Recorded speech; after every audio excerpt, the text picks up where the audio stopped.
ବାଲେଶ୍ୱର ଜିଲ୍ଲା ରେମୁଣା ବିଜ୍ଞାପିତ ଅଞ୍ଚଳ ବାଲଗୋପାଳପୁର ଶିଳ୍ପାଞ୍ଚଳ ଇମାମୀନଗର ଶ୍ରୀଜଗନ୍ନାଥ ମନ୍ଦିରରେ ନବବର୍ଷ ଉପଲକ୍ଷେ ପ୍ରତିବର୍ଷ ଭଳି ମହାସମାରୋହରେ ପାଳିତ ହୋଇଯାଇଛି। ଜଗନ୍ନାଥ ପ୍ରେମୀ ଭକ୍ତ ଶ୍ରଦ୍ଧାଳୁ ଜୟ ଜଗନ୍ନାଥ ଧ୍ୱନିରେ ପ୍ରକମ୍ପିତ ହୋଇଥିଲା ମନ୍ଦିର ପରିବେଶ।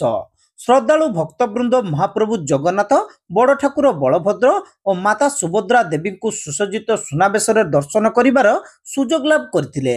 ଇମାମୀ ନଗରରେ ଇମାମୀ ପରିବାରର ଗ୍ରୁପ ଅଧ୍ୟକ୍ଷ ରାଧେଶ୍ୟାମ ଅଗ୍ରୱାଲ ଓ ରାଧେଶ୍ୟାମ ଗୟକାଙ୍କ କରକମଳ ଓ ପୃଷ୍ଠପୋଷକତାରେ ତଥା ପଦ୍ମବିଭୂଷଣ ପଦ୍ମଭୂଷଣ ପଥର ଶିଳ୍ପୀ ପୂର୍ବତନ ସାଂସଦ ସ୍ୱର୍ଗତ ରଘୁନାଥ ମହାପାତ୍ର ଓ ତାଙ୍କର ସହଯୋଗୀ ଟିମ୍ ଦ୍ୱାରା 2010ରେ ଶ୍ରୀଜଗନ୍ନାଥ ମନ୍ଦିର ନିର୍ମାଣ କାର୍ଯ୍ୟ ଆରମ୍ଭ ହୋଇ 2015ରେ ସମାପ୍ତ ହୋଇ ନଭେମ୍ବର 29 ତାରିଖରେ ପ୍ରତିଷ୍ଠା ଲାଭ କରିଥିଲା।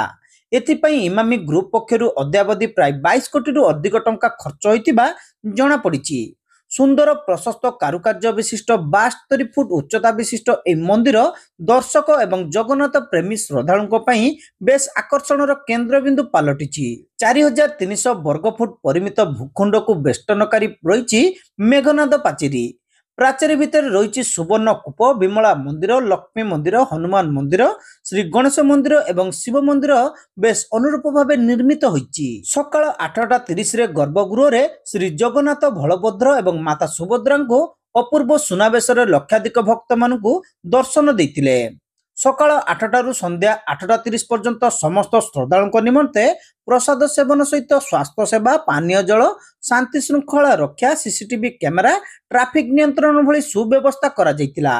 ଏହି କାର୍ଯ୍ୟକ୍ରମର ସଫଳ ରୂପାୟନ ପାଇଁ ଇମାମୀ ପରିବାରର ସମସ୍ତ କର୍ମଚାରୀ, ଶ୍ରମିକ ପରିବାରର ସଦସ୍ୟା, ସମସ୍ତ ଶ୍ରମିକ ସଂଗଠନ, ସ୍ଥାନୀୟ ବାସିନ୍ଦାଙ୍କ ସହଯୋଗ ନିମନ୍ତେ ବରିଷ୍ଠ ଲୋକସମ୍ପର୍କ ଅଧିକାରୀ ମନୋଜ କୁମାର ପାଢ଼ୀ ସମସ୍ତଙ୍କୁ କୃତଜ୍ଞତା ଜ୍ଞାପନ କରିଛନ୍ତି।